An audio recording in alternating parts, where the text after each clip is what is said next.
চিরাচরিত ঐতিহ্যবাহী শতাব্দী প্রাচীন খার্চি মেলা শুরু হতে যাচ্ছে আগামী 14 জুলাই। ঐতিহ্যবাহী খার্চি মেলা উৎসবকে সামনে রেখে খয়েরপুরে চতুর্দশ দেবতা মন্দিরে চলছে ব্যাপক প্রস্তুতি।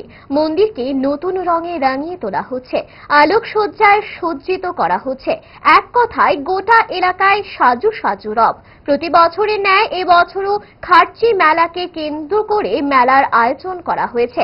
এই মেলায় রাজ্যের বিভিন্ন প্রান্ত থেকে ব্যবসায়ীরা তাদের পসরা নিয়ে দোকান সাজিয়ে তুলবেন। সার্বিকভাবে এই মেলাকে সর্বাঙ্গীন সার্থক করে তোলার জন্য মূল মেলা এবং উৎসব কমিটি পাশাপাশি বিভিন্ন সাব কমিটি গঠন করা হয়েছে। অগ্নি নির্বাপক দপ্তর, স্বরাষ্ট্র দপ্তর, তথ্য সংস্কৃতি দপ্তর, কৃষি দপ্তর, বিদ্যুৎ দপ্তর, পুরাতন আগরতলা ব্লক সহ বিভিন্ন দপ্তরের আধিকারিকদের নিয়ে স্থানীয় বিধায়ক রতন চক্রবর্তীকে চেয়ারম্যান করে মূল কমিটি গঠন করা হয়েছে। মঙ্গলবার পুরাতন আগরতলা ব্লক অফিসে বিধায়ক তথা মেলা ও উৎসবের কমিটির চেয়ারম্যান রতন চক্রবর্তী সাংবাদিক সম্মেলনে মেলার সার্বিক বিষয়ে তুলে ধরেন। খার্চি মেলা শুরু হতে যাচ্ছে আগামী মাসের 14 তারিখ থেকে।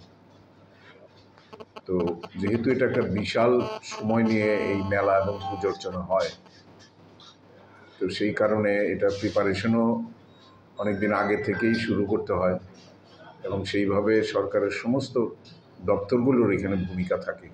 এছাড়া আমাদের লোকাল যে মেলা কমিটি, অর্গানাইজিং কমিটি, এগুলোর মাধ্যমেও এটা আমরা সুচারুভাবে করার চেষ্টা করি এবং অবশ্যই আপনাদের সহযোগিতা থাকে, সবসময় থাকে।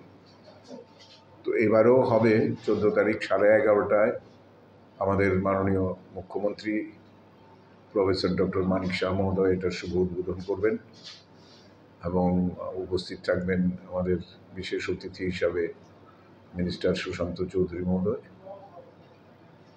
এবং কনক্লুডিং সেরিমনিটা হবে 20 তারিখে। 20 তারিখ সন্ধ্যার দিকে হবে। টাইমটা এখনও ফিক্স আমরা করিনি, আরেকটা মিটিং আমাদের মেলা কমিটির হবে। তো জেনারেলি 6:30-7টার দিকে সন্ধ্যায় হয়। তো সেখানেও উপস্থিত থাকবেন আমাদের রতনলাল নাথ মহোদয় মাননীয় মন্ত্রী, থাকবেন শ্রী অনিমেষ দেব বর্মা মাননীয় মন্ত্রী, এবং আরও দু একজনকে আমরা চেষ্টা করছি, যেহেতু সংসদ আছে, যদি হয় তাহলে আমরা পরবর্তী সময় আপনাদের জানিয়ে দেব। গ্যাস, অম্বল, গলা বুক জ্বালা ও পেটের অন্যান্য সমস্যার থেকে সুরক্ষিত থাকতে ব্যবহার করুন গ্যাসনল। অরিও ফার্মা, 5 দশক ধরে মানুষের ভরসা।